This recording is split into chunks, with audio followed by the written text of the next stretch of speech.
Hi guys, today on Quiet Places with Marshall, you can see my bike behind me. I rode it up the Poudre Canyon. That's Cache Le Poudre Canyon. And we are at an old red chapel. This is the Poudre Chapel. What we're doing here though is looking for a missing city. Welcome to the Poudre Canyon Chapel. Our weekly non-denominational services begin the Sunday Memorial Day weekend, continue through the month of September, meeting at 10:45 a.m. Everyone is welcome. How about that? A seasonal church. But I want to get saved now. But you can't because the church is closed. Well, why keep it open if only 10 people are ever going to come? Or 5, or 4, or none. Or none. So what do we have? A memory garden. Now mind you, I'm here to find a lost city, but while here, let's take a look-see.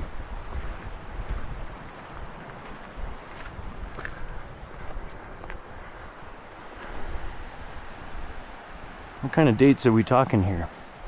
1917 to 1988, 1991, 1992, 1997, 2001. This is fairly recent. So it's a memory garden of people that have died, I presume, that live in this canyon and have gone to this church. Where does it begin though? It begins up here, 1919 to 1987, Richard Davis. Okay, well, sometime in the 90s this stone garden went up. That's not what we're here for, but I will give it its due. This is the Cache Le Poudre River. It's been featured on my channel many times. It will be featured many times more because there is so much rich history in this canyon and no tourists, typically. This isn't the Big Thompson Canyon. This isn't the canyon that leads to Estes Park. In fact, it leads to Walden, which is not exactly a tourist destination. It's a hunter's destination. And you saw that. Old Poudre City site, 300 feet. Now I'm going to warn you, don't expect to see a city. Don't expect to see anything made of wood. And I will give you the sad story of why that is. But for the moment, I'm going to give you a few seconds of silence to walk with me here in the Rocky Mountains.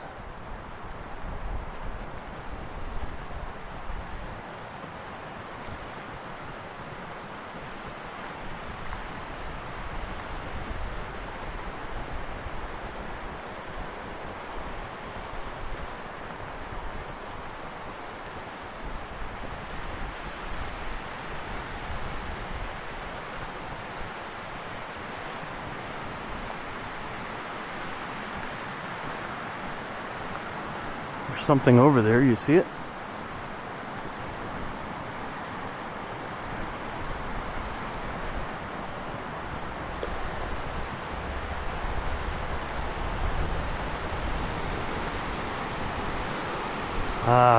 Now this is a quiet place.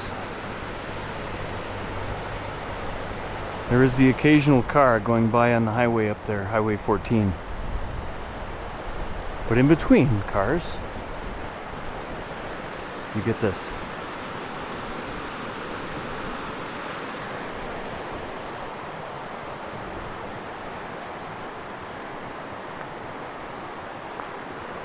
So let's talk about careers for a minute.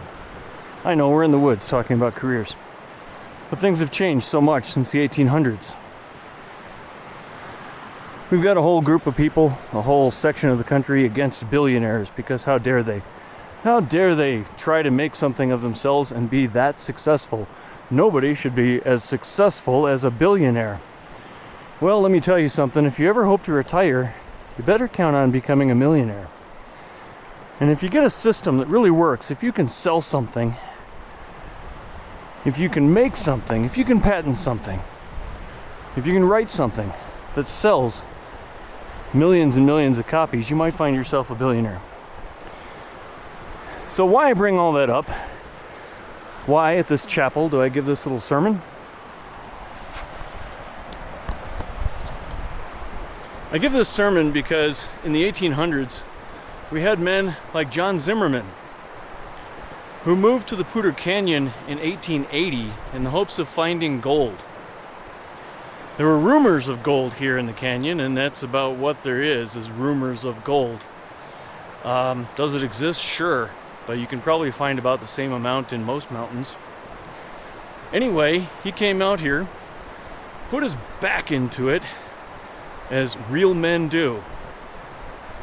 And he found some gold. He found it in the ores. Now, when gold is embedded in ore, you don't just melt it out. The rock doesn't really melt. The gold does. You usually have to crush it. And so, John Zimmerman came out in 1880.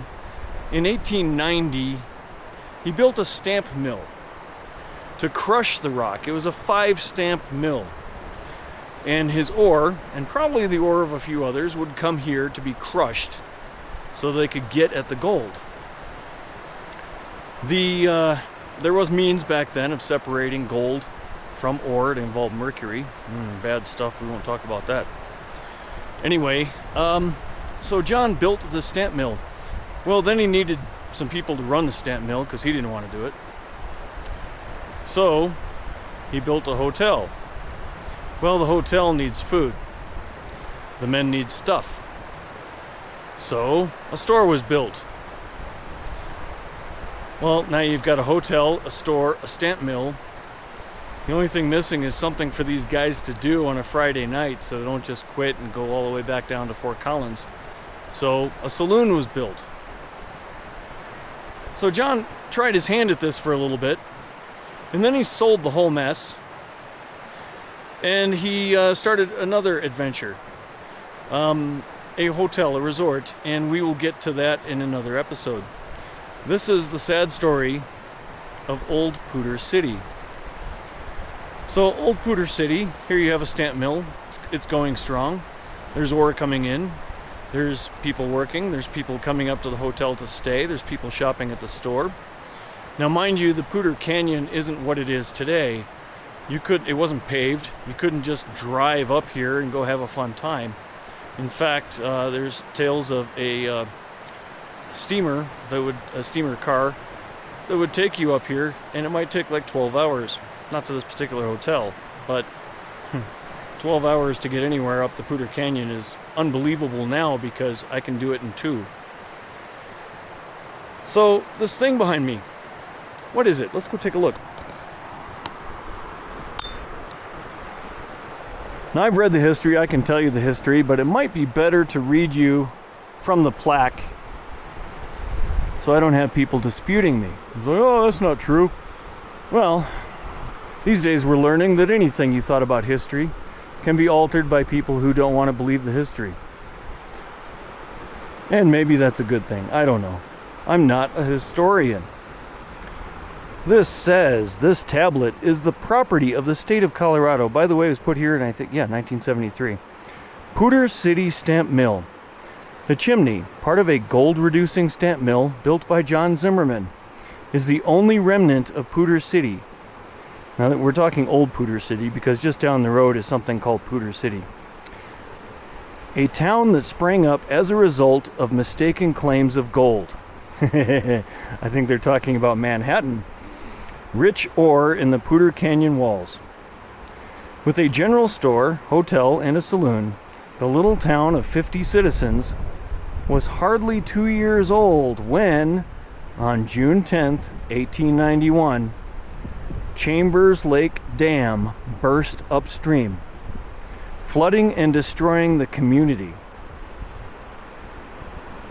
So on this site where this stamp mill is, all over here where somebody's been doing some wood cutting,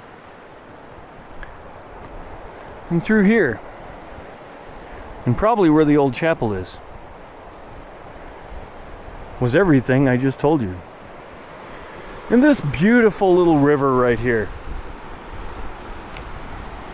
Now we can't blame the river. We have to blame the dam of Chambers Lake.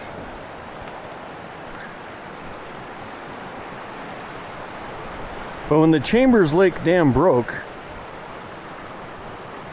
all the water from most of the water from Chambers Lake flushed from here to Fort Collins.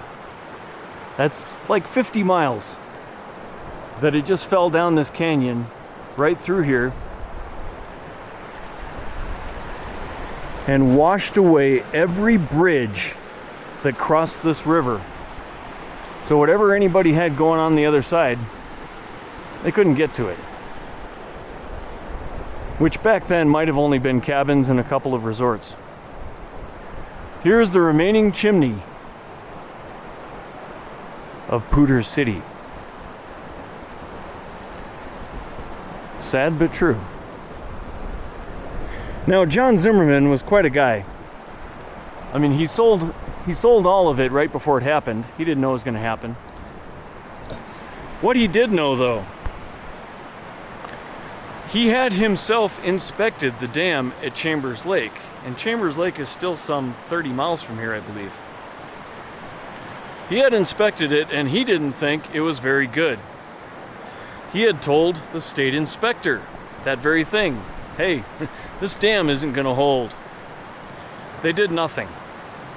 And so June 10th of the same year that he had given a warning, he was working about 3.5 miles up that way, west. He was working 3.5 miles up that way, which I think might have been the resort that he was building, when he heard the telltale sound of water crashing through the canyon.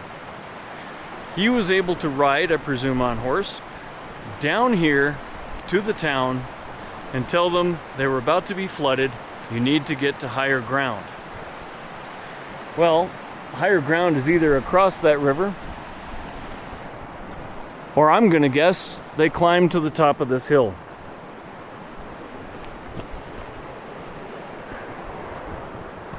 But to our historical knowledge, he saved the lives of everyone in Poudre City.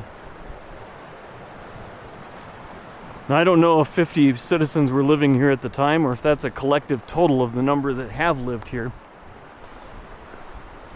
But let's say you've got at least 20 people living here, and they probably climbed right up there. They probably got up there just in time for the water to wash away all their belongings, the hotel, the saloon, the stamp mill, all of it. With the only surviving thing in this quiet place to be one of the chimneys of the stamp mill.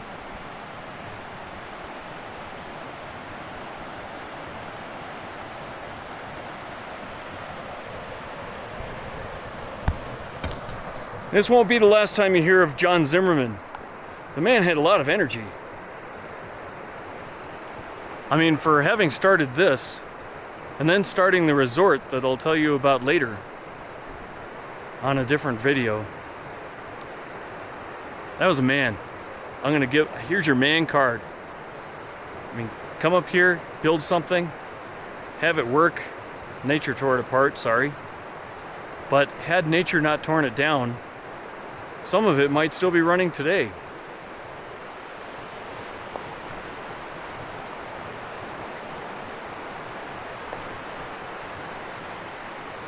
I'm listening for hummingbirds. They're not back yet. It's only May.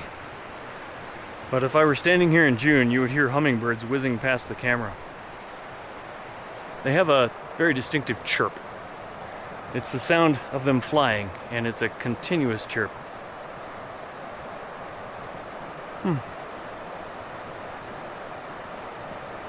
This is me just having a moment with this place in history. And when you find yourself in a place in history, I hope you really appreciate what the people did. They didn't just work in some fast food place and hope to do so for the rest of their lives. And if you're doing that, I understand. I worked fast food as well, but I counted it as a part-time job. I counted it as a job I would move away from. And I can't compare myself to John Zimmerman, not by the slightest long shot. The only business I ran was a photography business, and I was the sole person in it. So for those of you that have started a business, maybe you can understand what John Zimmerman was all about.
So this behind me is the water for Fort Collins and Greeley, and probably Loveland. Most likely just those first two. This snow here in almost the middle of May is what we drink. This snow behind me is the very water we drink and do dishes and shower with. And why is there so much snow at this location? Because I am at Cameron Pass, 10,276 feet, and it is about 57 degrees up here. I do have a jacket. I don't need the jacket. And that over there begins North Park. You've heard of South Park? This is North Park.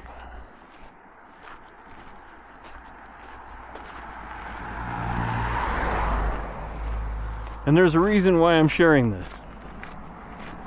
You can kind of guess it.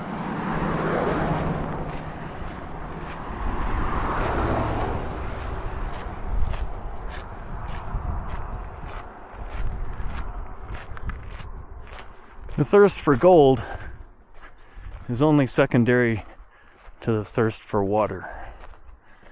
And water rights are a huge thing. And so wherever you can collect water and then maybe sell the water to the cities down below, all the better. So this is a wonderful trail. We're not going to hike it today. I've done it. It goes up to Agnes Lake, up in the crags, way up there. It is beautiful. I'd actually love to hike it, but we're making a film here.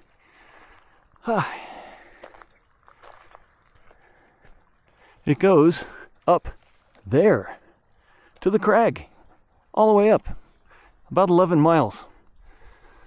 And yeah, you can camp up there.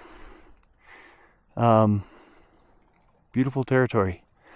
You are now at the top. Well, that's the top of this section of the Rocky Mountains. Or is that the top? I believe that's Cameron Peak. I could be wrong. Feel free to correct me. But look at this.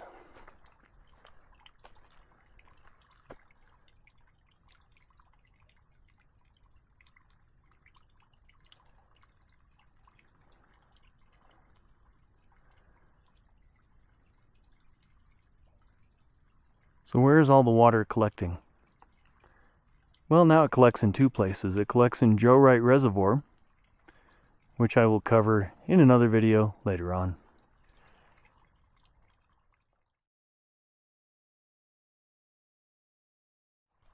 And Chambers Lake.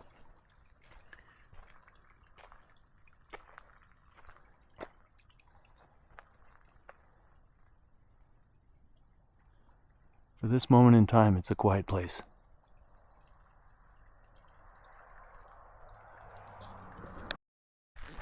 So just for a quick stop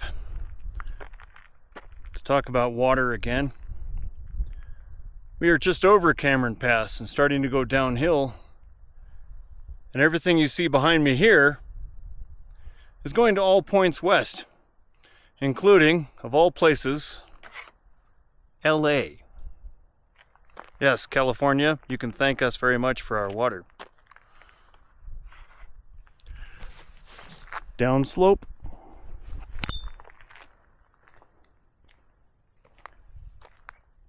Upslope.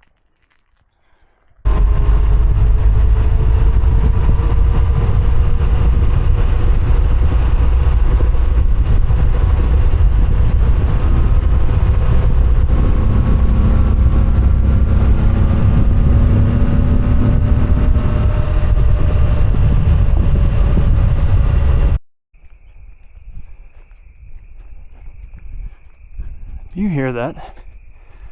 This is Chambers Lake Campground Road. It's closed. I can't ride it, but I can walk it.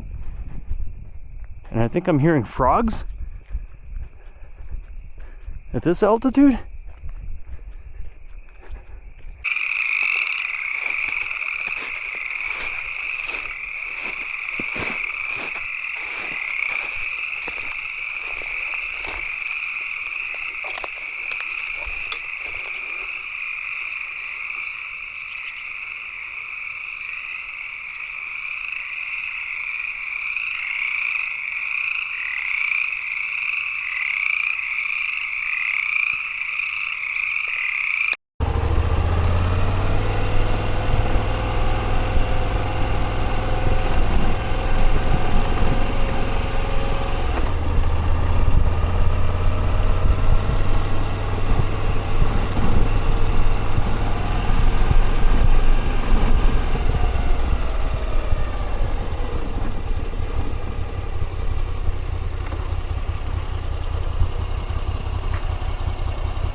Behind me is Chambers Lake, the lake that twice flooded the canyon in 1891 and I believe 1904, if I remember the history.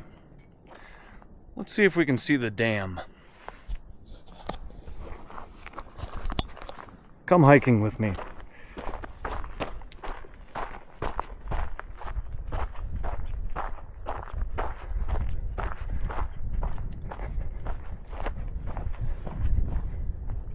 Keep your eye open for moose. There's plenty of them up here. They were transplanted here once upon a time, and they've taken off. They've bred. Now, we did have a fire up here, and I haven't seen them up here since. But that doesn't mean they're gone. I think I camped right here in this spot before.